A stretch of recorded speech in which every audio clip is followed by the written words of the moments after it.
Hi guys, welcome back to my channel. If you're new and you like to hear about opinions, reviews, analyses, and ramblings on films, books, and TV shows, be sure to click that subscribe button for more content from me. So today I'll be continuing on with my theme of romance because that's the theme of this month. So in my last video I already talked about my top 5 romance films to watch for Valentine's Day. So today's video is actually going to be on my top 5 ships in books. So I've been like an avid reader my entire life and I have encountered many pairings in fiction. So some of them I've hated, some of them I'm meh with, but today we're going to be talking about my top 5 who live rent-free in my head. They are, you could say, my Roman Empire of ships. So let's get into it. So coming in at number 5, we have Shane Hollander and Ilya Rozanov from Heated Rivalry and Long Game.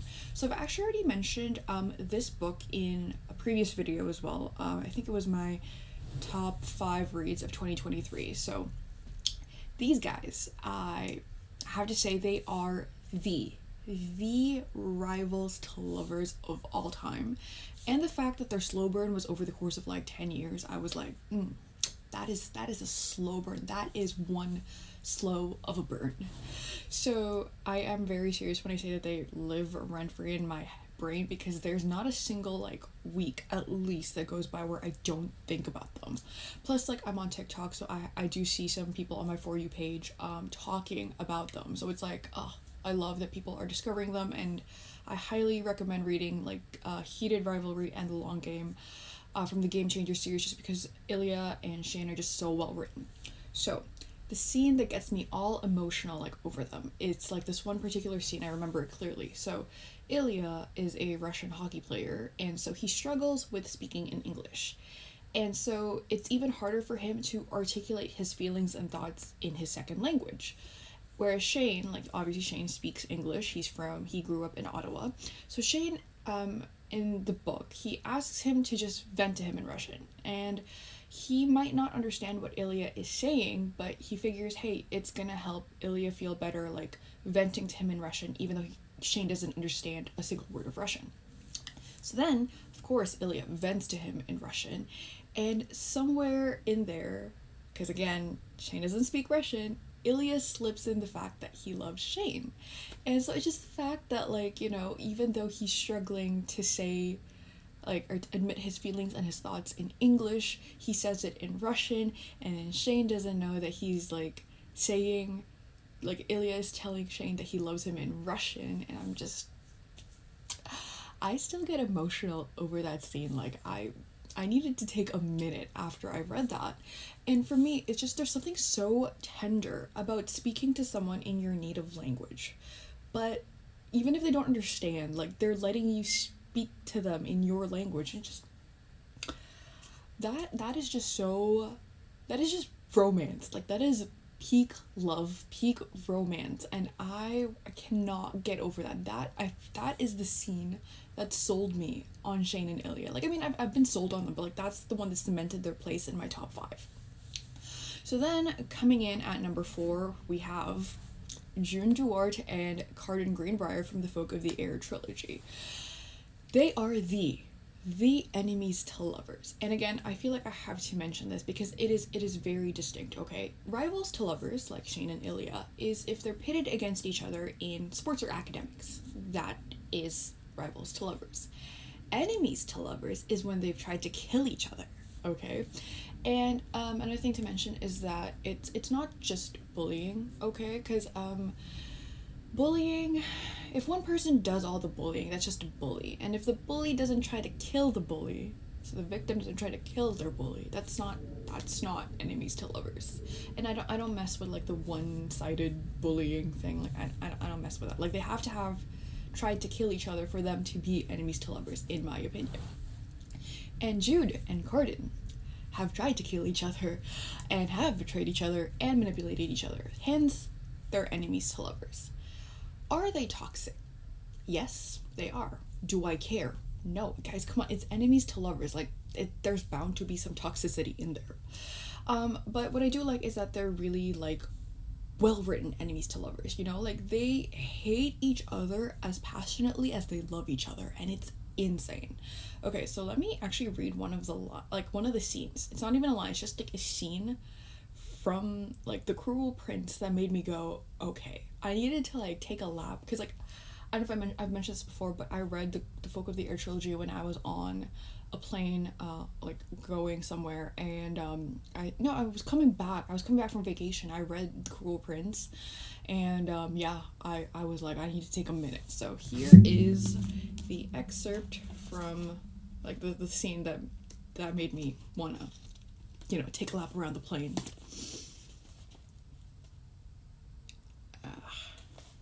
I lean toward him, close enough for a kiss. His eyes widen. The look in his face is some commingling of panic and desire. It is a heady feeling, having power over someone, over Cardin, who I never thought had any feelings at all. You really do want me, I say, close enough to feel the warmth of his breath as it hitches. And you hate it. I change the angle of the knife, turning it so it's against his neck. He doesn't look nearly as alarmed by that as I might expect. Not nearly as alarmed as when I bring my mouth to his. She holds a knife to his throat and then they kiss. I was like, that is what is required for enemies to lovers. You need to have some violence in there. Toxicity, violence, attempts to kill each other, a scene where you hold the knife against their throat, and there's like a lot of sexual tension. Yes, and your sexual romantic tension, there's tension between them. It's like, yeah, make out right now. Make out they did. So, like, how can you not, after reading that, at the very least, be fascinated and intrigued by this dynamic when you read those lines? And, like, again, I've already talked about this book in, like, a previous video, so I'm not gonna go too much again. Like, I'm not gonna repeat the same things, but, like, they do have, like, banger of lines after lines in the entire trilogy, so you're just like, damn. Alright, so that was, number 4. So coming in at number 3, we have Elsie Hannaway and Jonathan Jack Smith Turner from Allie Hazelwood's Love Theoretically. Honestly, this is like a very new, like, new read for me. I read it in like the later part of 2023, and I've been obsessed with this book. Like, I've read Allie Hazelwood's like Love Hypothesis, and like it was good. Don't get me wrong, it was good, but this was superior. All right. So, why are they my number 3? Well, we have the unreliable narrator trope with Elsie, and also like they do this fake dating with a twist.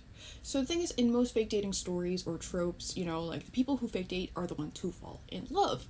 But in this novel, Elsie fake dates Jack's younger half brother Greg, and Jack is the love interest. So it's just like, it's nice to see, Greg and Elsie. They have a purely platonic relationship, but then obviously there was like that twist where Jack is his brother and he's like the one who's like pining for Elsie because he's under the assumption that her and Greg are really dating, even though it's just a fake dating thing.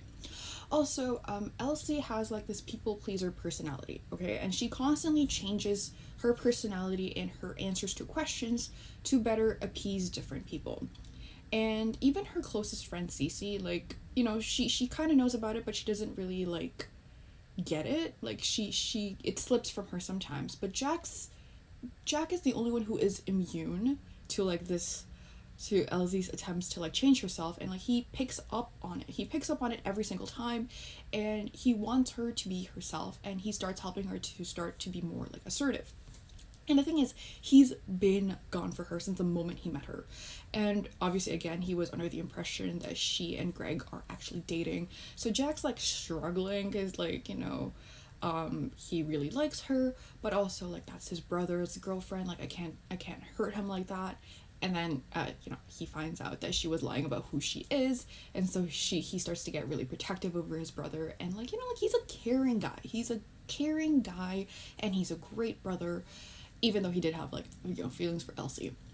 And there is this one particular scene that really made me, I'm gonna say scream, but like I had to be like,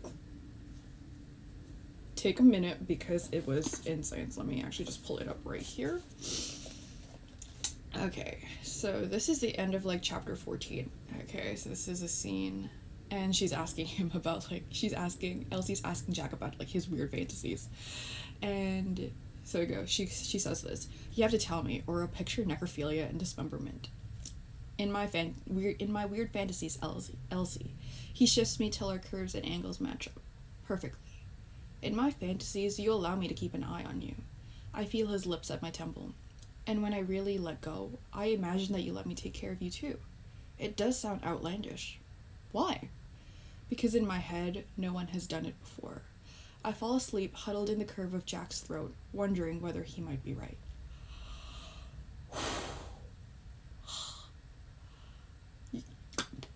He just wants to take care of her, like not even in like a babying her kind of way, just that he knows that she's been taking care of herself her entire life, that like, you know, no one seems to notice her, like, I guess, suffering, like even in her family, and then he sees her and he wants to take care of her, not because he has like some misguided like hero like savior complex, whatever, like he genuinely cares and he loves her. And I am not over these guys.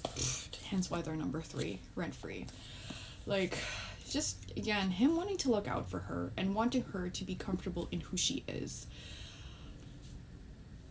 Jack Smith Turner, you are the man of the moment. You are the man. You are the man. Okay, so yeah, definitely, like, if you haven't read this, please read it. Like, I mentioned this before, but I don't think, when I read a book, I finish reading it, lives rent free in my head for like a few weeks, depending on how good it is, and then I move on to the next one. But this book, I actually immediately reread it as soon as I was finished reading it, and it still hits. It still hits after multiple rereads. So like, yeah, these two, amazing. So now we're coming in at my number 2. So who is my number 2 ship or pairing in books? It is none other than Henry Fox, Mount Kristen Windsor, and Alex Claremont Diaz from Red, White, and Royal Blue. Y'all know they're going to be in my top 5 now. Like, come on. Like, I've only been talking about the film and the book so much on this channel. Like, I lost track of how many times I have mentioned both the film and the book. And I'm pretty sure I've done a video. Yeah, I've done a video each on the book and, like, the movie as well. So, what else can I say about them that I haven't really like said before? Again, to reiterate, they're not enemies to lovers, not the way that Jude and Carden were. They didn't try to kill each other. Maybe it's more like a one-sided rivalry because Alex did mistakenly believe that Henry also disliked him. Boy, if only you knew. And again, this is like an adorable queer romance between the first son of the United States and the Prince of England. And then like, it was just really nice, like, reading their story, and it's really cute. But what really sold me actually was that they would send these emails to each other in the novel. So this wasn't really explored as much in the film. Like, they kind of briefly touched on it, but not nearly as much as they did in the book, obviously because of like the medium changes. So they wrote each other letters in their emails, and that is what actually sold me on their relationship. So here is one of the examples. This is an email that Henry wrote to Alex. Okay, so I'm gonna read like an excerpt of it, like near the end of the letter. So Henry writes to Alex: "Should I tell you that when we're apart, your body comes back to me in dreams? That when I sleep, I see you, the dip of your waist, the freckle above your hip, and when I wake up in the morning, it feels like I've just been with you. The phantom touch of your hand on the back of my neck, fresh and not imagined. That I can feel your skin against mine, and it makes every bone in my body ache. That, for a few moments, I can hold my breath and be back there with you, in a dream, in 1,000 rooms, nowhere at all. I think perhaps Hamilton said it better in a letter to Eliza. You engross my thoughts too entirely to allow me to think of anything else. You not only employ my mind all day, but you intrude upon my sleep. I meet you in every dream, and when I wake, I cannot close my eyes again for ruminating on your sweetness. If you did decide to take the option mentioned at the start of this email, I do hope you haven't read the rest of this rubbish. Regards, haplessly romantic heretic Prince Henry the utterly daft."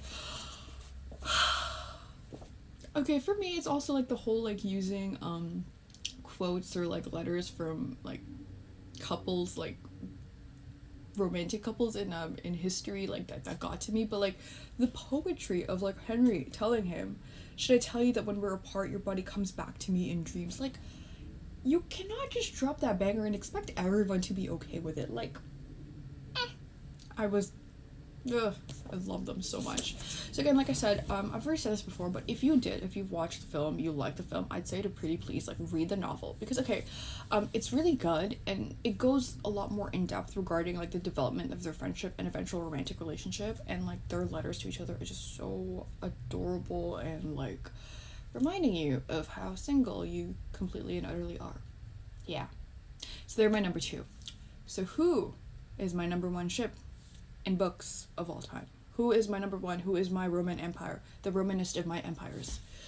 Well, it's actually none other than Annabeth Chase and Percy Jackson from Percy Jackson and the Olympians. Would people really be surprised? Like, if we get to like this part of the video, tell me, are you surprised they're my number one? Because like personally, I feel like if you're one of my friends, you're watching this, you kind of already know, or you'd suspect they're my number one. Because listen, they did the friends to lovers trope so well, and the fact that they were a slow burn over the course of 5 books, like that was insane. Not nearly as slow of a burn as like Shane and Ilya, but like it's still pretty slow burn, okay? So, what makes them my number one? Well, plenty of reasons. Annabeth turned down immortality for Percy Jackson first. People forget this, okay? People forget this because they only focus on the fact that Percy Jackson turned down godhood in The Last Olympian for Annabeth, and so that, that the gods would, like, pay their child support, claim their kids, that sort of thing. But in Titan's Curse, when Percy was starting to suspect that maybe Annabeth wanted to be a hunter of Artemis. He sees a pamphlet in her like backpack or somewhere. I forgot. It's been years since I last read the book, but he finds it and he starts freaking out. He's like, "Oh my god, please, don't become immortal. Don't leave me." Essentially, and she doesn't. She's not the one who decides to be a hunter of Artemis. It ends up being Thalia Grace, the daughter of Zeus, and then when he's being offered godhood in The Last Olympian, literally 2 books later, she's like kind of looking a little freaked out at the thought of him accepting godhood, but he does it. He turns it down. And yes, of course, like part of it is because he believes that the gods should just claim their kids, be better parents. Like that's a better favor to like for his efforts in the war. But they turn down immortality for each other, guys. Like that's oh oof ooh. So that was the number one reason. And again, it's like when you read that, like I was like 12 or something when I read that, and I'm supposed to act normal and be normal about that for the rest of my life. Oh my gosh, okay.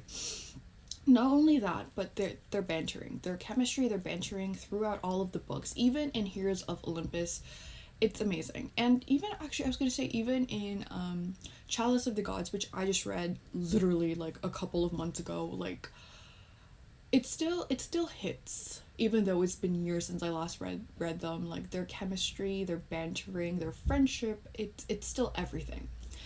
And what else was I gonna say? Oh yeah, so he takes a dip in the river Styx, as we all know, in The Last Olympian. When he needed an anchor to his mortality, who did he choose to anchor him but Annabeth? He sees her, she's his anchor. And then let's not forget in Heroes of Olympus, in Mark of Athena, at the end of Mark of Athena, he chooses to fall into Tartarus for her. She's falling. She could have easily just, like, let her go. I mean, like, not easily let her go, but, like, he could have saved himself. But he chose to go down there into the deepest, darkest pits of hell where all the monsters, all the worst beings in the universe are for her, so she doesn't go through Tartarus alone. The soulmatism really jumped out, pun not intended, it really jumped out with these two, soulmatism, and like they are actual soulmates and you cannot convince me otherwise. And okay, Rick, actually, I think I have read somewhere that Rick Riordan mentioned that he actually wrote their relationship based off of like his and his wife Becky's, which, bro, that's adorable. What? And so like the basis too of their relationship, like Percy and Annabeth, is that there's respect, there's friendship, and there's also trust, and it's just so well written and it's so like complex. It has so many layers and I love it. Just really the bottom line is that the respect and trust that they have for each other is why I love their relationship like so much. So they're the ultimate number one Roman Empire of ships. Like they're the blueprint, and no one can ever do it like them ever again, in my opinion. And yeah, so that's a wrap on my top 5 ships and books. If you've got suggestions for films, books, and TV shows you'd like for me to talk about, like feel free to comment down below. And if you've got like other ships and books that you loved, you know, like feel free to like comment them down below. Like I'd love to check out these books and these like couples, because like I do need to read more romance. I actually need to read more books, period. I haven't read anything since January. Yeah. Anyway, next month I'm actually just gonna do one video, and for the next little while it might just be limited to one video a month. And it's because I'm going to film school starting in April, so my schedule might be a little bit packed, but I'll at least try to do at least one video a month. Maybe if my schedule is willing, I could do 2, but for now I'm gonna stick to like 1 video a month. I haven't decided yet what March's video will be, but I'm leaning towards reviewing season 3 part 1 of Bridgerton, because I just started watching the show. So yeah, thank you so much for watching. Have an awesome day, and please don't forget to like, comment, or subscribe. See you guys next month. Bye.